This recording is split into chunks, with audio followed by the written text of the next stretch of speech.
libero per... Va ora in onda Cultura e Arte con il professore Andrea Rognoni. Buongiorno Andrea, a te la linea. Grazie Natalia, eccoci qui alla trasmissione del sabato Cultura e Arte, oggi molto orientata in chiave spirituale e del resto siamo molto vicino a Natale e abbiamo l'onore di avere come ospite dopo 2 o 3 mesetti il caro scrittore lariano molto noto e molto attento alle vicende spirituali, Paolo Guisano.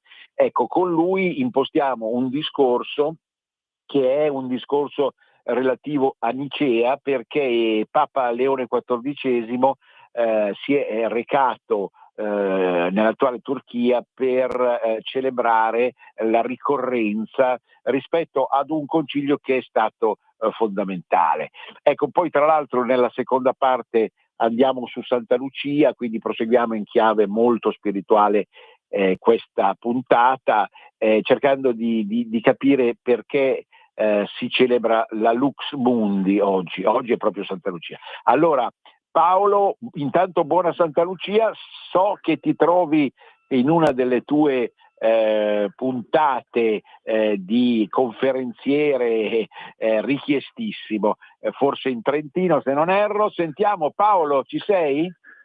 Sì, ciao Andrea, buongiorno, buona Santa Lucia a tutti. In questo momento mi trovo in una zona che a te Andrea da buon linguista piacerebbe tantissimo. Sono nella Valle dei Mocheni, che è questa sì, la conosco, certo, bellissima. Parla un antichissimo dialetto bavarese. I Mocheni si erano installati in questa valle, la Valle Fersina, nell'Alto Medioevo, quindi, ed è rimasta una comunità che ancora conserva questa lingua. Quindi è un collegamento particolare. Eccoci. Certo. Pronto? Sì, Pronto? sì, ci sono, ti sento. Ecco, sì, assolutamente particolare. Io stesso ho trattato i Mocheni in un libro che si intitola Altre Italie sulle minoranze linguistiche nella Repubblica, nel suolo della Repubblica Italiana, e ho citato anche sicuramente i Mocheni andando a visitarli dove sei tu adesso. E tra l'altro, ecco, tante volte sento persone che vanno a Trento città, o naturalmente a sciare da qualche parte, ma dico approfittatene per andare in una valle che è rimasta una sancta sanctorum di quella minoranza tedesca, no? Paolo, è un'ottima occasione la tua e mi fa molto piacere. Senti, vogliamo parlare di Nicea, perché il concilio di Nicea e tutto quello che è conseguito viene attualmente celebrato, addirittura è stato celebrato con un viaggio molto particolare, sicuramente che non si faceva da parte di un Papa da molto tempo, no? Papa Leone XIV. E così ne approfittiamo magari anche dopo per dare così un giudizio molto sereno e peraltro ancora soltanto incipiente, perché non abbiamo in mano tutti i tasselli per poter dare una riflessione su questo pontificato. Però intanto Nicea, che cosa ci racconti oggi Paolo su Nicea? Beh, Nicea è stata veramente una pietra miliare nella storia della Chiesa. Quindi quest'anno abbiamo celebrato 1700 anni, quindi potremmo dire che Nicea è pietra miliare perché è lì che si è definito proprio il credo, quello che ancora oggi noi recitiamo in chiesa, il credo è stato stabilito quindi a Nicea ciò in cui si crede. Ma la cosa interessante del Concilio di Nicea fu che venne richiesta la tradizione, cioè venne richiesta che venisse celebrato questo concilio, che fu il primo concilio ecumenico della Chiesa, dall'imperatore, l'imperatore Costantino, personaggio particolare, personaggio, sappiamo come dire, cruciale dell'impero romano, ma fu Costantino a dare la libertà religiosa al cristianesimo. Il cristianesimo poté finalmente uscire dalle catacombe dopo le grandi persecuzioni degli imperatori precedenti, grazie a Costantino. Costantino aveva anche, come dire, una preoccupazione rispetto comunque all'integrità della fede. C'erano tante eresie fino agli inizi. Il cammino della Chiesa non è stato facile, il cammino del cristianesimo è stato costellato di sfide. Cioè, chi oggi pensa sì, la Chiesa è in crisi oggi, ma in realtà fin dagli inizi è nata con tante difficoltà, con tante crisi. Allora, c'erano già delle eresie che vennero condannate proprio dal Concilio di Nicea. Condannò soprattutto lo gnosticismo, e qui attenzione, un'eresia sottile che poi ha continuato in qualche modo a venire fuori nel corso della storia dell'umanità, cioè dal greco gnosi, conoscenza, e appunto l'eresia di chi pretende di farsi Dio da solo attraverso magari la conoscenza. Nel corso dei secoli questo ideale questo proposito di deificarsi da parte dell'uomo attraverso la conoscenza è passato attraverso il pensiero magico, il pensiero anche esoterico, fino ad arrivare oggi alla quella che viene chiamata tecnognosi, cioè una gnosi tecnologica. Attraverso super tecnologie si può arrivare, e qui c'è un discorso anche di quella che oggi è di gran moda, che affascina, che conquista, ma su cui magari dovremmo riflettere con attenzione, l'intelligenza artificiale. Tutto questo perché deve portare al transumanesimo, quindi il superamento dell'uomo. La gnosi nasce secoli fa. Il Concilio di Nicea mette le cose a posto, così come anche dal punto di vista dottrinale, così anche nei confronti di una eresia che era l'arianesimo. Era un'eresia che poi si diffuse anche tra i nostri antenati longobardi e venne poi sconfitto, pensate, 3 secoli dopo, dalla regina Teodolinda. Teodolinda, grande figura della nostra storia, soprattutto della gloria della Lombardia, di Milano, di Monza, e qui strizzo l'occhio, anche se siamo distanti, all'amico Andrea Monzese. Appunto venne chiamato un monaco irlandese, San Colombano, a contrastare l'arianesimo, ma l'arianesimo era già qui ai tempi di Nicea, ed era appunto quell'eresia che negava la divinità di Cristo, cioè Cristo. E tra l'altro, guardate, anche oggi in qualche modo c'è una sorta di neo-arianesimo, perché Gesù veniva visto come un grand'uomo, una specie di guru, pensate ai nostri tempi, no? Jesus Christ Superstar, tutti i vari Gesù in versione moderna, ecologista, buonista, hippie appunto, e quindi in realtà queste follie moderne hanno degli antenati che era appunto l'arianesimo, per il quale appunto Cristo non era di natura divina, cioè non era Dio, cioè un grand'uomo ma non Dio. Quindi il Concilio di Nicea veramente mette le cose a posto dal punto di vista dottrinale, rende chiaro quello che è appunto ciò in cui il cristiano crede. Non è un caso appunto che è lì che viene elaborato il credo che ancora oggi recitiamo nelle preghiere durante la messa: credo in Dio Padre Onnipotente, creatore del cielo e della terra, eccetera, eccetera. Quindi il credo ha dentro, così come lo recitiamo adesso, è nato a Nicea e ha dentro tutto.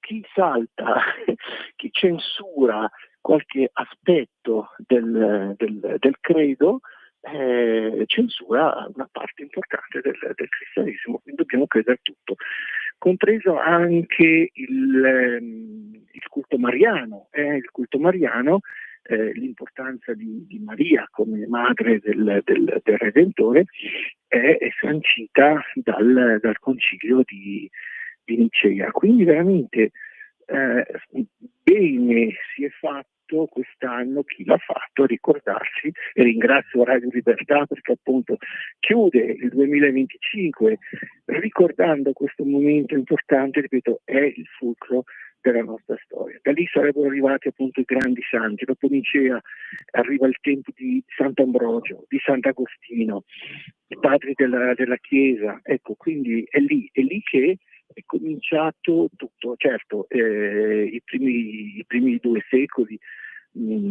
successivi appunto alle vicende del Vangelo, eccetera, certo c'era già la Chiesa, c'era già il cristianesimo, c'era già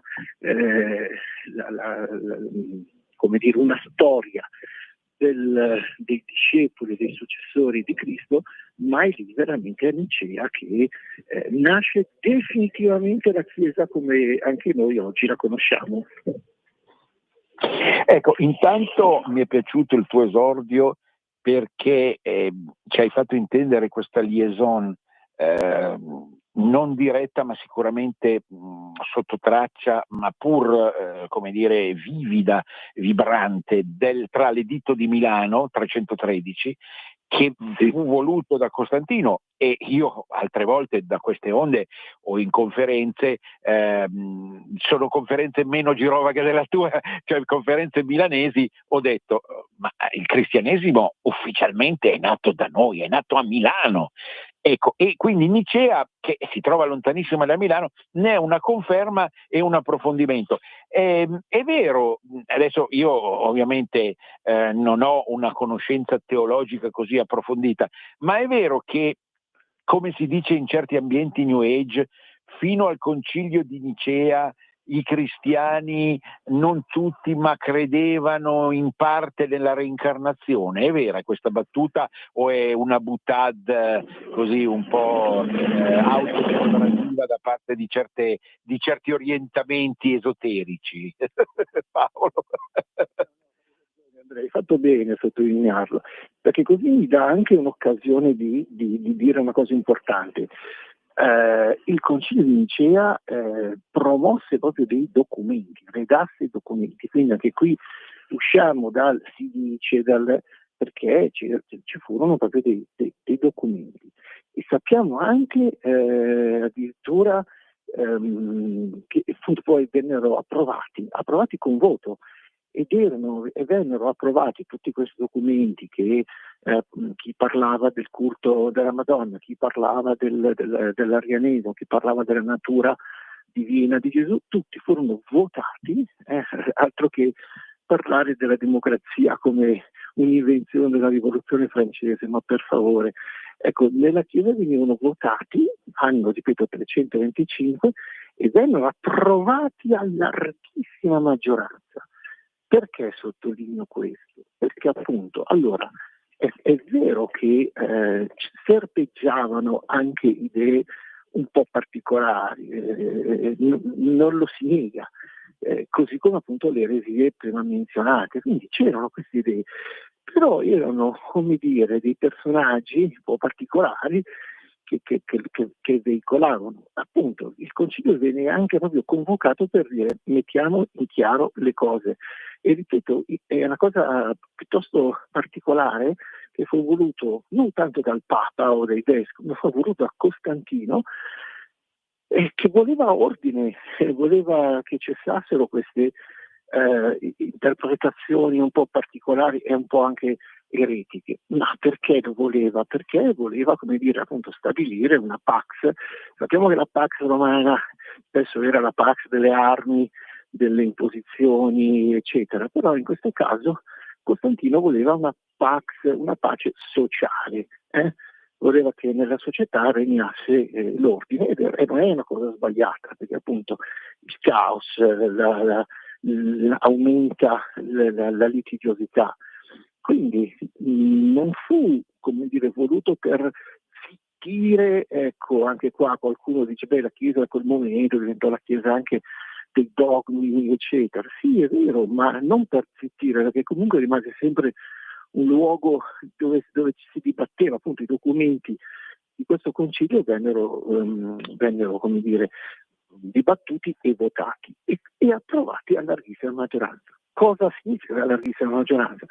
Vuol dire che la maggior parte della gente credeva già bene, erano sostanzialmente ortodossi, i pastori, i vescovi, i teologi, eccetera, erano in una linea di ortodossia, altrimenti sarebbero state delle spaccature, delle divisioni, delle maggioranze risicate. Invece qui erano quasi tutti d'accordo che sulla natura di Maria, sulla natura di Gesù, eccetera, eccetera. E quindi con questi documenti, finalmente, appunto, come dicevamo prima, la Chiesa ebbe un volto definitivo. Certo, quelle idee un po' particolari continuarono ad esistere, però a questo punto era chiaro che non era il pensiero ufficiale della Chiesa, che era un pensiero eterodosso e anche un po' eretico. Ecco, per quanto riguarda poi il credo, si parla di credo niceno-costantinopolitano. Ecco, questa storia così fin da bambino mi creava suggestione. Perché si chiama esattamente niceno-costantinopolitano? Che è un po' lunga e il fiato è corto, il nostro fiato, Paolo. Certo, ma perché poi appunto questo credo venne sostenuto dalla Chiesa, ma anche dall'ordine civile, quindi da Costantino, che poi da Costantino diventò, sappiamo che appunto a Costantino venne dedicata, consacrata quasi nel nome la città che in precedenza i greci avevano chiamato Bisanzio, no? Diventò Costantinopoli, e da lì appunto Costantinopoli, che era in qualche modo era chiamata anche la seconda Roma. Ecco, anche qui una chiesa che guardava anche a Oriente, poi purtroppo l'Oriente cristiano si è un po' allontanato dalla prima Roma, e sappiamo appunto, ma successe secoli dopo, no? Ecco, ma Costantinopoli ebbe una grandissima importanza proprio anche nella diffusione di questa nuova, cioè della Chiesa codificata e stabilizzata con queste idee. Quindi il credo di Nicea poi è, come dire, diffuso, elaborato, meditato e anche commentato da teologi della Chiesa di Costantinopoli. Certamente. Ecco, tutti quanti abbiamo recitato durante la messa il credo e ci vengono in mente appunto i vari passaggi. È un po' quando adesso ho sentito che il ministro ripropone, il ministro dell'istruzione ripropone le poesie a memoria, ecco, di sicuro a memoria abbiamo imparato il credo, che ha una sua consistenza. Non voglio paragonare, sarei uno stupido come insegnante di lettere quale sono stato, con Petrarca o Dante che io adoro, non è arbitrario un paragone, però intanto centrato nella mente. E quindi tutti i vari passaggi sono molto importanti perché si sente in questo credo la fermezza e il rigore della decisione presa a Nicea, no? Paolo? Sì. Allora, uno proprio degli articoli del credo fondamentale, proprio elaborato in Nicea, fu proprio quel passaggio che viene letto nella messa, della stessa sostanza Padre. Quindi questo metteva fine a tutti i dubbi e quindi poi anche una sorta di soluzione di attività, quindi c'è Dio. Ecco, questo metteva anche, come dire, in chiaro che la Chiesa cattolica era trinitaria, non rigidamente monoteista come l'ebraismo e poi l'Islam, che appunto c'è solo Dio, Yahweh, Allah, al di sopra di tutto, ma la dinamica della Chiesa cattolica è appunto trinitaria, quindi e il figlio è tutto della stessa sostanza, quindi ecco, questo fu uno degli articoli. Ecco, figlio unigenito mi sembra interessante proprio dal punto di vista della filologia italiana, trovare il rapporto con creato o procreato, perché in effetti Gesù non è stato procreato, è stato genito, che è una cosa diversa, è stato generato, ma generare non ha in italiano lo stesso significato proprio di produrre materialmente dal ventre qualcosa di inseminato. O sbaglio ancora, scusa la pignoleria, Paolo. No, anche questo non da poco, generato, non creato, cioè perché era fin dagli inizi, lui era fin dagli inizi incarnato in Maria, quindi Dio è entrato nel mondo, è entrato nella carne umana, e questo è un aspetto anche importante. Tra l'altro anche qui è un aspetto importante perché appunto il cristianesimo non ci parla di una, cioè anche questo ha chiarito molto che cosa fosse veramente il cristianesimo, quindi non una religione teorica, astratta, ma una religione incarnata che diventa incontrabile, diventa carne e sangue, ecco, quindi rispetto a tutta la storia delle religioni, e qui il cristianesimo rimarca la propria unicità, la propria differenza. È diventato carne, è diventato, appunto, anche se non è stato creato, ma è stato generato. Quindi sono cose davvero su cui fai bene, Andrea, a sottolineare, e anche in una radio, come dire, non ecclesiastica, credo che sia veramente bello e unico. Grazie a Andrea, grazie a Radio Libertà che ci dà la possibilità di parlare di queste cose, che sono cose serie. Quindi la religione è questa, una cosa estremamente seria che ci porta a riflettere su questi, sono dei misteri, chiaro, vengono chiamati anche proprio misteri della fede, ma sono quello che è appunto all'origine di tutta la nostra storia, la nostra civiltà, assolutamente. La spiritualità che ognuno di noi oggi. Ecco, certamente. Siccome rispetto per esempio al Padre Nostro, cioè io a volte ragiono anche terra e me ne scuso, però penso che una parte dei nostri ascoltatori gradisca questo tipo di approccio molto sanguigno. Il Padre Nostro è stato modificato perché nella seconda parte non ci sono più esattamente quelle parole: liberaci dal male, cioè c'è ancora, scusa, non ci indurre in tentazione, non c'è più. Non ci indurre in tentazione, non c'è più. È possibile secondo te in futuro che anche il credo possa essere modificato da qualche papa? Allora, io mi auguro proprio di no, perché sarebbe veramente, come dire, un atto sedizioso, mi sarebbe da dire. Già io comunque lo dico specificamente, non accetto questo tipo di modifiche del Padre Nostro, cioè non vuol dire questo, cioè la modifica del non ci indurre in tentazione,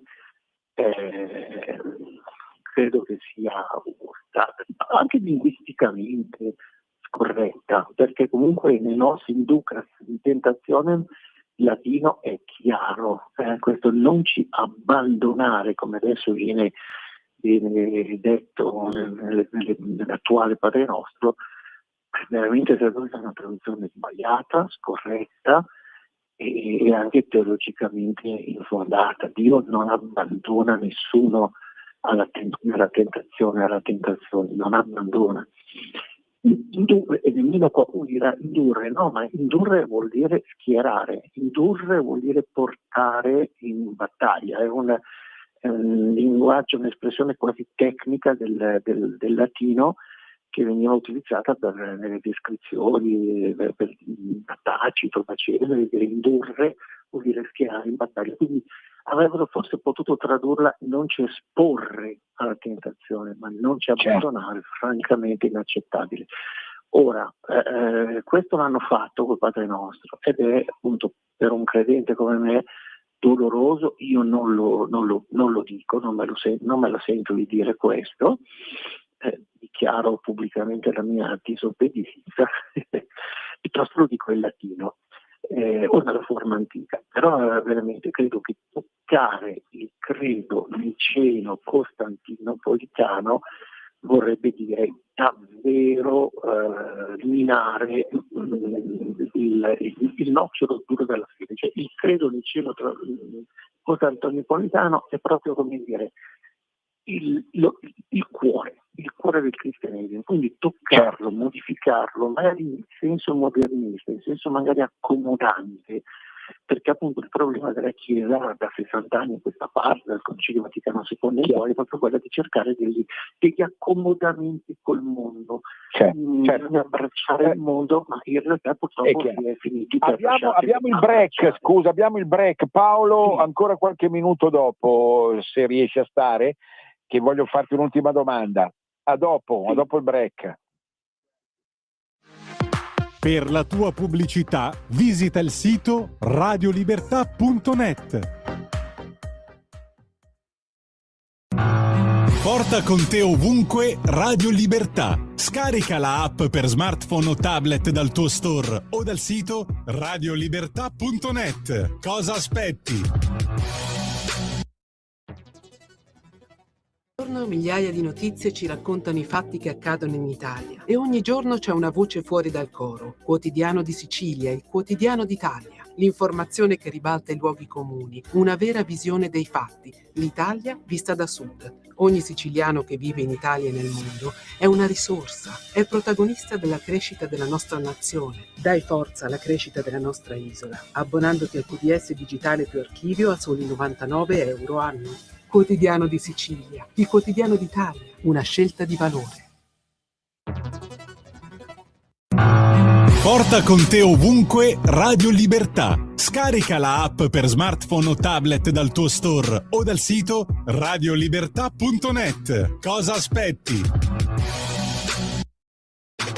Stai ascoltando Radio Libertà. la tua voce libera, senza filtri né censura. La tua radio. Andrea, di nuovo a voi la linea. Benissimo, allora ultimi minuti con te. Vorrei sentire un tuo parere, come al solito circostanziato e per nulla fazioso, perché tu sei proprio l'immagine opposta della faziosità. Tale è l'equilibrio delle tue prese di posizione. Allora, su questa scelta intanto appunto di Papa Leone XIV, che va a celebrare proprio in maniera molto forte e chiara Nicea, e poi più in generale una prima abbozzo di impressione sul pontificato leonino dopo oramai mezzo anno di vita del pontificato stesso. Certo, domanda su cui magari, soprattutto argomento su cui magari potremmo anche tornare qualche più avanti, magari per il primo anniversario faremo un bilancio, perché poi dobbiamo anche aspettare, potremmo dire anche la prima enciclica, perché l'enciclica è sempre un po' allo specchio di quello che è un pontificato. È vero. Ma direi che intanto c'è stato una discontinuità. Allora, il Vaticano è sempre molto soft, come dire, viene spesso ricordato il predecessore, il venerato predecessore, tutto quanto, eccetera. Però secondo me un cambio c'è stato, un cambio di stile innanzitutto. Lo stile di Papa Leone ricorda sicuramente lo stile di Benedetto XVI, quindi potremmo dire meno populista di Papa Francesco, è uno stile elegante, uno stile religioso, nel senso proprio di spirituale, prega, fa pregare, medita. Ecco, io sto seguendo anche appunto quello che scrive, perché al di là delle apparenze, al di là dei gesti che poi attirano i giornalisti, i discorsi a braccio che faceva il predecessore spesso sugli aerei, che poi diventavano, come dire, il vero magistero rilanciato dai giornali. Invece io sto seguendo con una certa attenzione quello che realmente scrive nelle sue meditazioni, nelle sue riflessioni, eccetera, e quindi direi che c'è un ritorno ad una come dire, maggiore fedeltà anche alla dottrina tradizionale della Chiesa. Poi certamente Papa Leone deve avere a che fare con tutto quel mondo, diciamo così, molto progressista, molto modernista, che si era affermato anche durante gli anni del pontificato bergogliano, che spingono magari appunto ancora su certi temi, su certe agende molto progressiste. Quindi io vedo Papa Prevost come un Papa di mediazione, come un Papa che ha riportato anche un po' di pace nella Chiesa, perché non nascondiamo, c'erano delle forti tensioni, delle forti anche, certo, come dire, contrapposizioni tra progressisti e tradizionalisti all'interno della Chiesa. Questo è sicuramente un papa di mediazione che sta cercando, come dire, veramente di non appiattirsi appunto sulle agende politiche. Bergoglio era molto politico, invece direi che Papa Prevost è un papa decisamente più spirituale, quindi va bene perché si rivolge ai credenti, per i credenti è un conforto ed è una, così come dire, anche una conferma della propria fede, e poi per il resto, come dire, è data a noi laici la responsabilità di agire in campo sociale, in campo civile, in campo pubblico. Ecco, però ripeto, non con il tipo di stile che aveva inaugurato Bergoglio. certamente. Senti, so che sei anche impegnato in questo periodo, io ti seguo sempre attraverso i vari mezzi di comunicazione nella diffusione del mai sopito interesse, esegesi, come dire, anche in qualche modo divulgazione, perché i giovani non lo conoscono più tanto di Guareschi, tra l'altro assieme a un nostro collega adesso anche della radio, che è Alessandro Gnocchi, peraltro giornalista molto noto, redattore del giornale, eccetera, eccetera. Ecco, quindi ovviamente ci fa piacere tutto questo, perché anch'io ero nel mio piccolo, mi sono interessato di Guareschi, è un'anima immortale secondo me, che va però sempre tenuta, conosciuta e presente. No? Un'ultima battuta, poi ti devo congedare, caro Sì, Paolo. sì. No, ma certamente è ancora tutto da riscoprire. Ti dico già una cosa, Andrea, l'anno 21 ricorreranno gli 80 anni dell'invenzione di Don Camillo e Peppone, ne dovremo parlare, ne dovremo assolutamente di Candido. Abbiamo già parlato di Guareschi in passato, ma credo che dovremo celebrare gli 80 anni della nascita di Mondo Piccolo. Assolutamente, magari sottraendo finalmente la fama e la bravura e la fama come scrittore rispetto a quel successo incredibile che hanno avuto i film, che sono bellissimi, però non esauriscono tutto il Guareschi, no Paolo? E tutto questo è un impegno per noi. Grazie a risentirci, buona Grazie, Valle Andrea. dei Mocheni, ecco, buon Trentino Grazie. e buon rientro. Presto, ciao. Benissimo. Eccoci qua, noi proseguiamo oggi su questa onda di tipo spirituale con Santa Lucia. Abbiamo detto 1000 volte appunto che la nostra è una radio laica e le finalità sono laiche, non laiciste, laiche, quindi quando parliamo anche di santi noi facciamo vibrare la corda del simbolismo, di quelli che sono i principi antropici e antropologici della vita stessa religiosa. E su Santa Lucia, che oggi tutto il mondo della Lombardia orientale e della ex Repubblica di Venezia, ma anche naturalmente sparsa un po' per il resto d'Europa, pensiamo alla Sicilia dove lei si è incarnata realmente, Santa Lucia, o la Scandinavia dove ha una versione nordica molto interessante, ecco, che tutti conoscono, a lume di candela, ma interessa capire in fondo qual è il ruolo, al di là della storia che tutti conoscono e della motivazione per cui ella è la protettrice degli occhi, occhi suoi che vennero dati in sacrificio per riuscire in qualche modo a salvare il mondo. Ebbene, ecco, cercare di capire il senso di un calendario.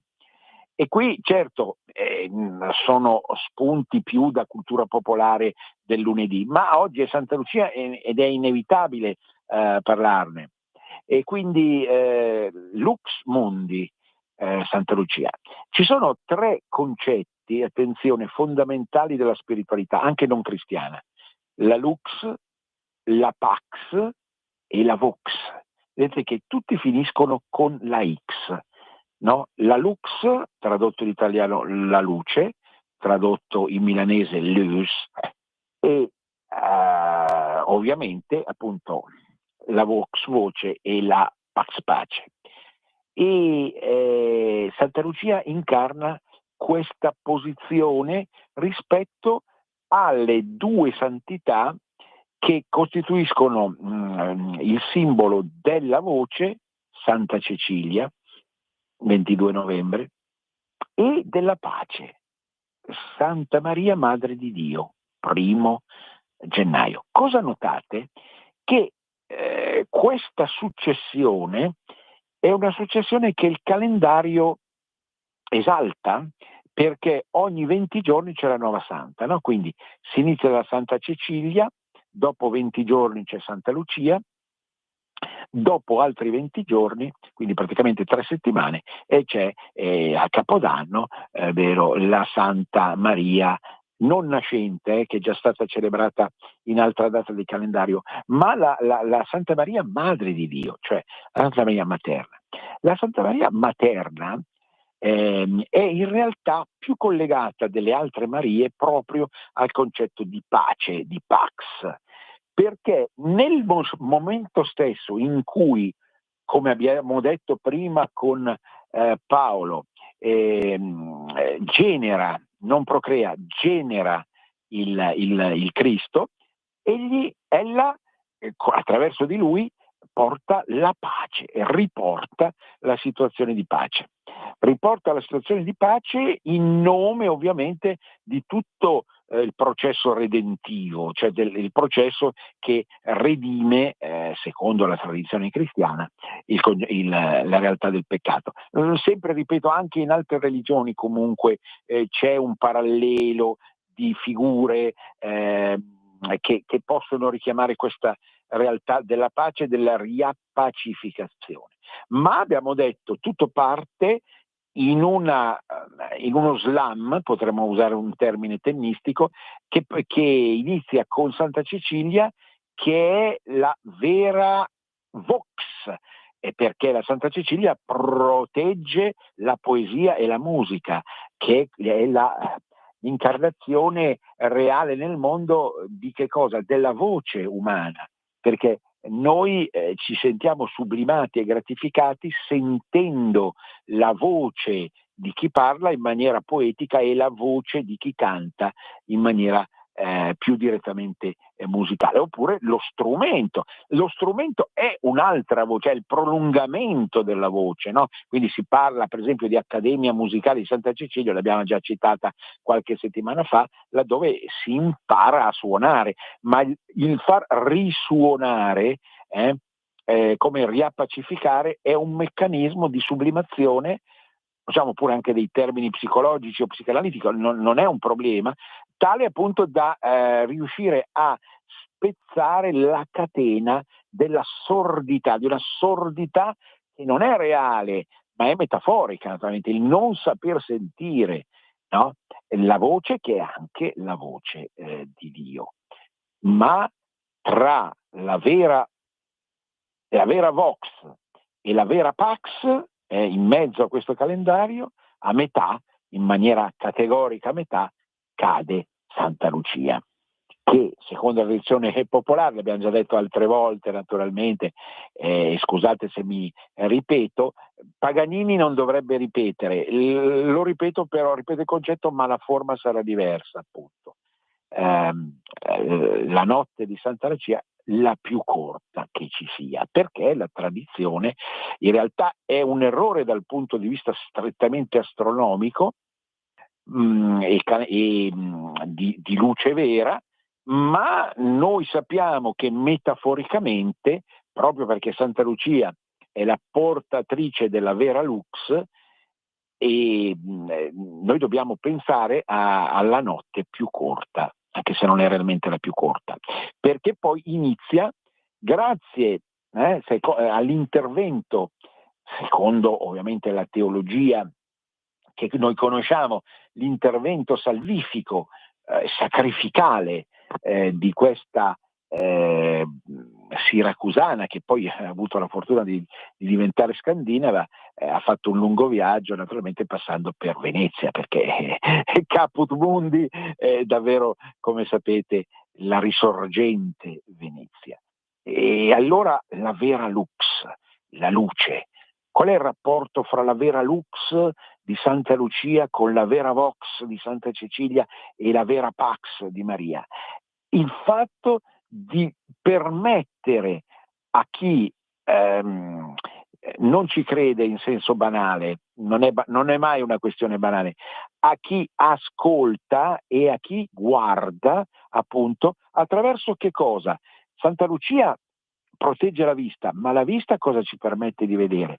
Ci permette di vedere la bellezza attraverso l'arte, per esempio, così come Santa Cecilia è la musica e la poesia, Santa Lucia è l'arte. Non è l'arte più superficiale, è l'arte profonda che riesce a vedere anche attraverso il buio.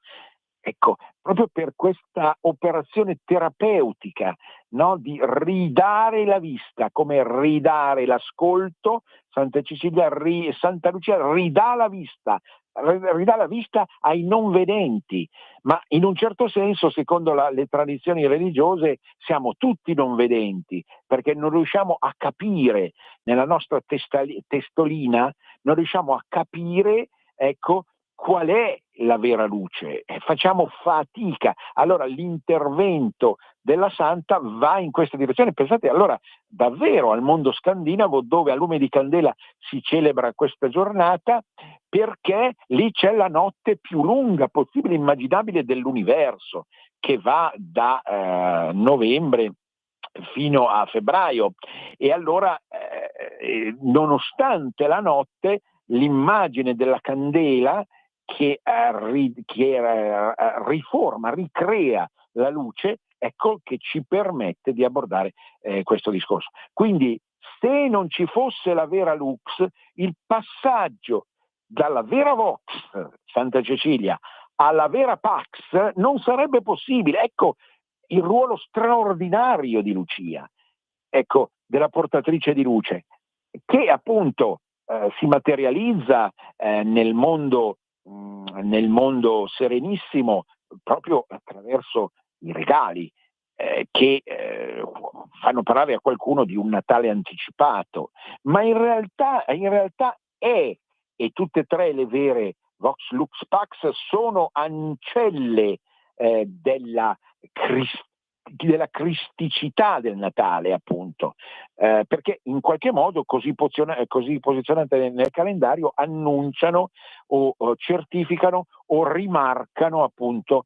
il ruolo natalizio. Ripeto, è un approccio che non c'è bisogno di andare in chiesa per capirci, no? Si arriva con la nostra mente, che grazie a una forma di illuminazione, ancora la luce, riesce a cogliere questi archetipi, questi principi universali che sono necessari per comprendere il senso ultimo di questa calendarizzazione, di questo ritmo, no? Di questo ritmo. Anche il ritmo è musica, lo sappiamo benissimo, e il ritmo nasce, quindi parte da Santa Cecilia e arriva al silenzio, al grande silenzio della Mater Dei, del 1 gennaio, laddove evidentemente l'inizio dell'anno nuovo è anche l'inizio di quella riconciliazione, di quella riappacificazione. Quindi il senso ultimo di un ripiegamento in se stessi che genera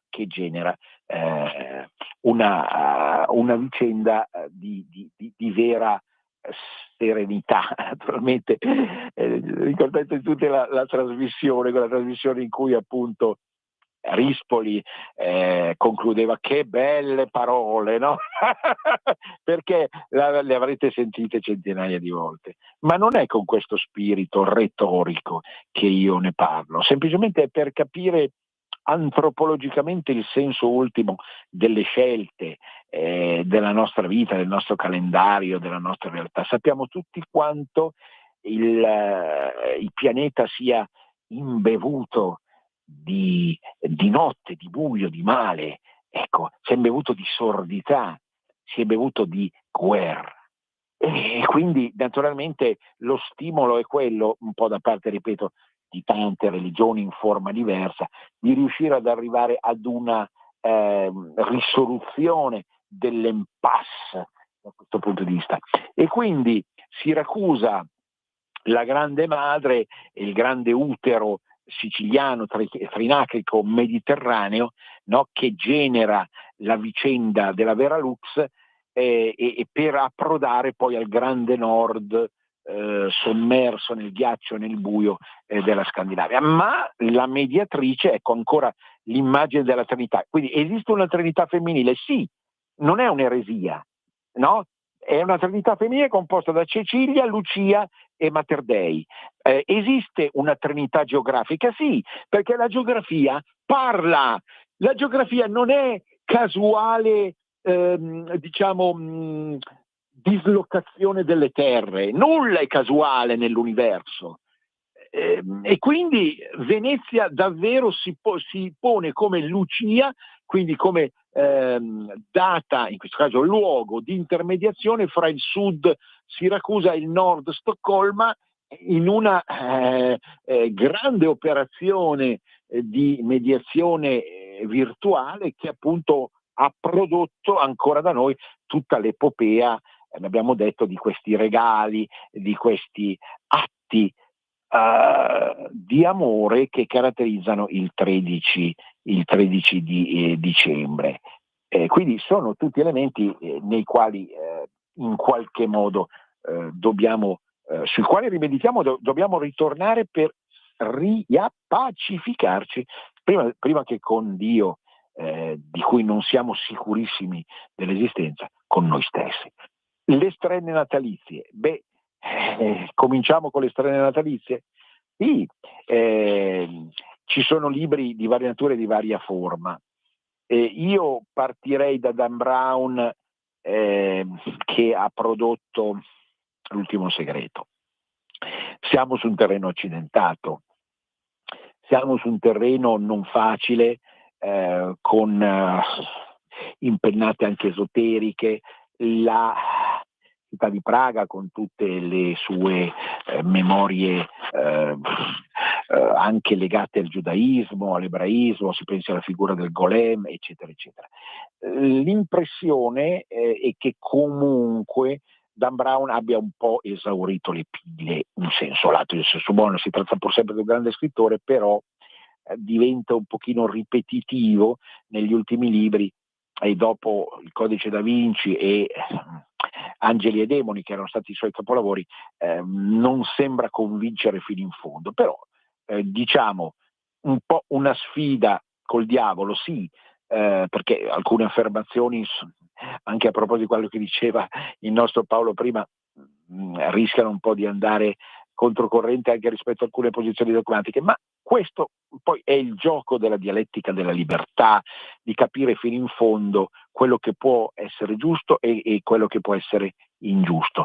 Dan Brown, L'ultimo segreto. Poi è uscito l'ultimo numero di Limes, che può essere anche una strenna, perché la trovo sardonica, Roma. Limes, che è una produzione giornalistica e filosofica e metapolitica di sinistra, però ha il pregio di riuscire a usare così, come dire, lo strumento dell'ironia, e di Roma si vedono tutte le virtù, ma anche tutti i vizi. Si cerca in questo numero particolare, speciale natalizio di Limes, di vedere in cosa ha sbagliato nella storia dell'umanità a Roma. Personalmente non trovo grandi sbagli, se non quello moderno di essere diventata la capitale d'Italia. Non doveva diventare la capitale d'Italia, la vera capitale d'Italia è Firenze, ma l'ho già detto altre volte, eccetera, eccetera. Però poi in realtà tutta una produzione inenarrabile, che comunque viene riassunta in questo volumetto Roma, che trovate comodamente delle edicole della rivista Limes, insomma, ne ha sfornati di fattacci, e vanno rivisti storicamente, ma anche filosoficamente con calma, per riuscire a cogliere fino in fondo il senso ultimo di una possibilità di intesa. Ricorderete tutti che il leghismo 1.0 proponeva comunque Roma come realtà autonoma, rispetto così a un nord, chiamatelo come volete, a un certo sud. Quindi città franca in un territorio federale. Ci sta anche questo, naturalmente. Tutto si può vedere e tutto si può rivedere. Certamente, siccome siamo partiti dal Editto di Milano e da Nicea e dal Concilio di Nicea, quello che poi è stata la Roma papalina, specialmente post-risorgimentale, in realtà sappiamo tutti quanto sterco, puzzolente abbia prodotto per l'Italia stessa, e quindi bisogna cautelarsi da ricadere ancora negli stessi terribili errori da questo punto di vista. Di altre storie ne parleremo la prossima volta, di altre mostre parleremo nelle ultime puntate, sia di cultura e arte sia di cultura popolare. Seguitemi anche a lunedì per cultura popolare, perché appunto sotto Natale gli spunti e gli ammiccamenti folk saranno tanti. Un grande abbraccio a tutti, Venezia risorga Venezia per sempre.